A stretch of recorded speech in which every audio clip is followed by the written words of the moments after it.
Indoors, panic inputs causes crashes. The drone starts drifting. You grab the stick and pull it this way. The drone goes this way. You overcorrect.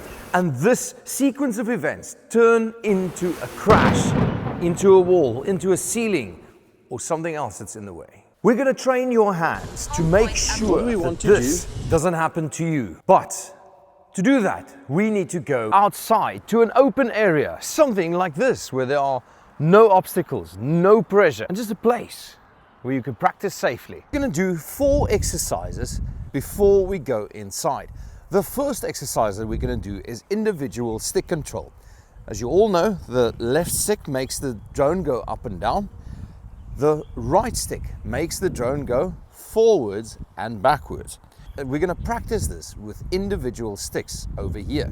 We will use the forwards and backwards motion first. That is on the right. So as you can see, the drone is hovering. Let's go forwards, stop, and then backwards until we are comfortable with that. And then forwards. This sounds very easy, but believe me, you want to make sure you understand this correctly. Now, what you want to do is you want to exercise moving the drone so slow, let's just instantly stop like that. Let's go slightly forward, and there we go, and then slightly back. And then making sure that we're stopping and flying straight without needing to drift. Now this is something you must perfect while you're outside.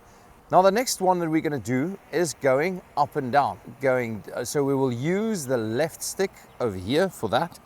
So what I want you to do is I want you to only use the left stick. Now we're going to go up slightly and slowly. We don't want to have massive moves here. Only slight moves. And as you can see, again, stopping without moving too fast. You want to just stop like that, and you don't want big movements. You want to get comfortable with literally just flying the drone as slow and controlled as possible. As you can see behind me, we've got 2 trees.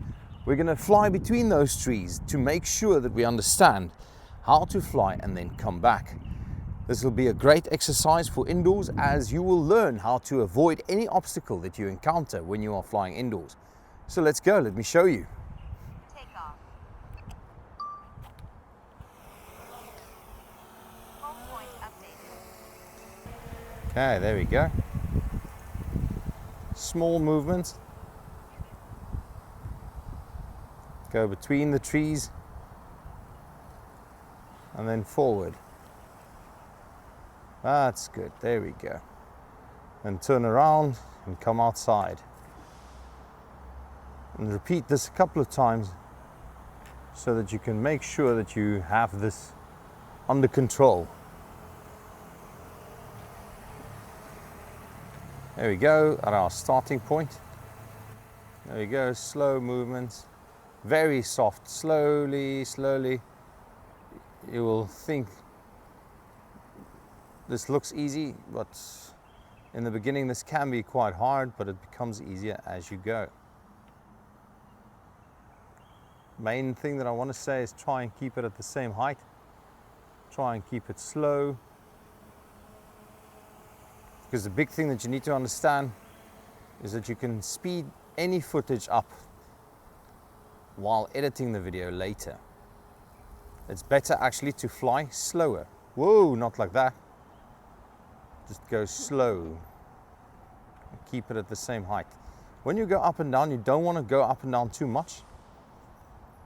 You want to keep it the same. Come back.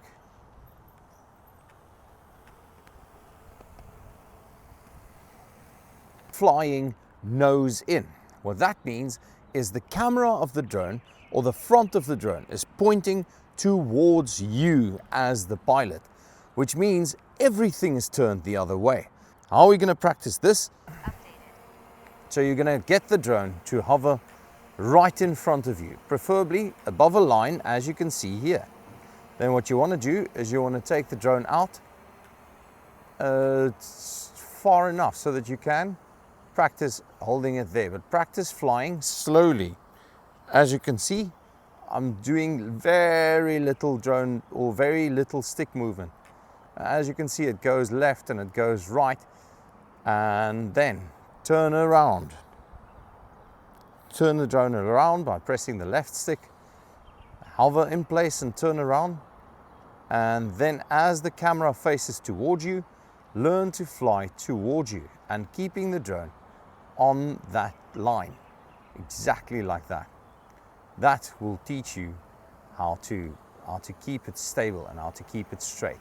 For the fourth lesson, we're going to need this handy chair. Now, we're going to try and land on this chair. Now, before you use a smaller surface like this, I would recommend using something bigger. Maybe bring a table outside, because we will attempt to land on top of this. Now, the reason why I want you to learn to land on such a small surface is this will teach you how the drone reacts when it sees an obstacle. We're going to maybe find a time where it's going to come close to this and slide off. We'll maybe find a time where it will actually just land on it. And you will also see that when I approach this, the little chair over here, will fly over and it's definitely going to lift up. And you shouldn't be scared of that. You must learn this and get to know the distance that it raises up. Because if you're over a table inside somebody's house and they've got a chandelier above the table and your drone all of a sudden flies upward, it's not going to look nice if you fly your drone into their chandelier by accident. Once you are able to land consistently on the chair, you can make, or on the table or whatever you're using, you can make it a smaller and smaller surface so that you can master this art as good as possible. It is slightly windy out here, so let's see how it goes. We will attempt to land on top of this small chair. So let's bring the drone in, and as you can see, I'm approaching the chair from this height. It is quite low, but I want to show you what it does as soon as it comes over the chair. I'm a bit to the, okay, there we go. Now, as soon as I'm going to go over the chair, it's going to lift up as that. That's not me lifting. That's just the drone going to that side. And now what I want to do is I want to find a specific place for it to hover as that. I want to move it a bit forward. And here I want to tell you to make sure, as you can see, it just goes up and down. And that's also because there's a hole in the middle of the chair, that maybe this chair wasn't the best choice. So now I'm going to go down because it's hovering properly. And now you must be ready, because if it slips to a side, you must be ready to catch it. So let's go down and see what happens. There we go, slightly skew, but I made it. Constantly. Do these exercises until you feel very comfortable. Come inside, find a big space inside where you can practice before going into your house. Once you feel comfortable, move into your house and take things slow. Thank you for watching. Watch this video next to improve your indoor flying experience.